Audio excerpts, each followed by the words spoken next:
Guys, we have this question right here. It's asking find the absolute minimum and the absolute maximum and the minimum values of f of x equal x minus 2 cos x on the interval 0 to 2 5. So the first thing we have to do in this kind of question is we have to find the derivative of this one.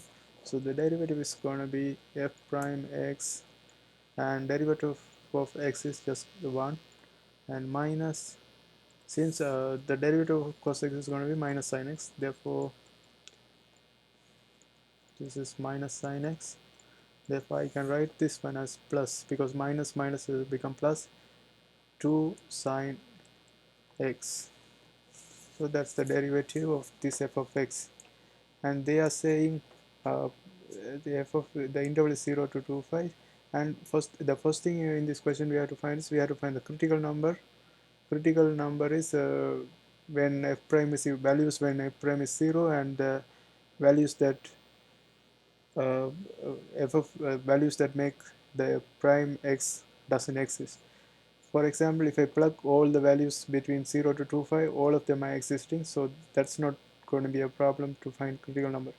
But the other way to find the critical number is I have to equalize this one to 0, and f prime x is equal to 0. Therefore I have to equalize 1 plus 2 sine x is equal to 0. Then 2 sine x is going to be minus 1.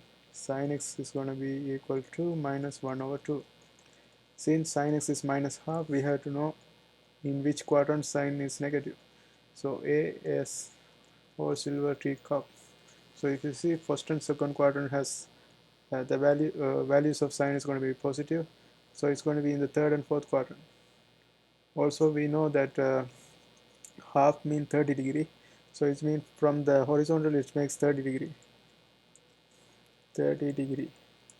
So 30 degree means this is making 210 degree. So 210 times 5 by 180 is going to give us 7 5 by 6, 7 5 by 6, and 330 is going to be 11 5 by 6. So these are the two critical numbers. Therefore critical numbers are 7 5 by 6 and 11 5 by 6. So to find the absolute maximum and minimum, I have to find all the f of x values in the critical numbers and the n values 0 and 2 5.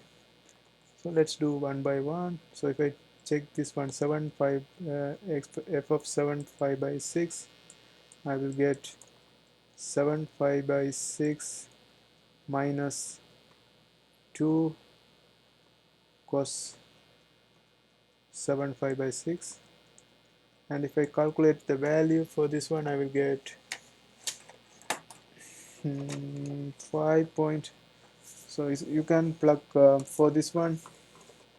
So for this one you can plug root 3 by 2, and it's going to be negative root 3 by 2, because in the third quadrant negative it's negative, so negative root 3 by 2, and you can find the value, and it's going to be 5.397.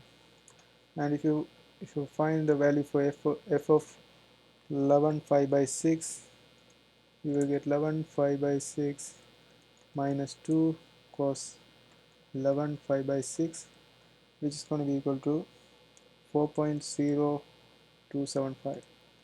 Then we have to check the n values. N values are 0 and 2 5. 2 5. So first of all, f of 0 equal to 0 minus 2 cos,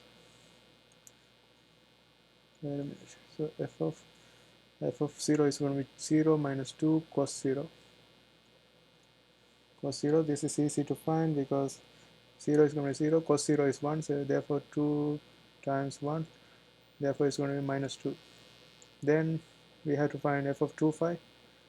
F of 2 5 is going to be equal to 2 5 minus 2 cos 2 5, which is equal to 4.283. So if you look at the values, our purpose is to find absolute maximum and minimum, so we have to select the values which is the highest value and the lowest value. In this case, the highest value is 5.397 and the lowest value is -2. Therefore, this is going to be absolute maximum and this is going to be absolute minimum.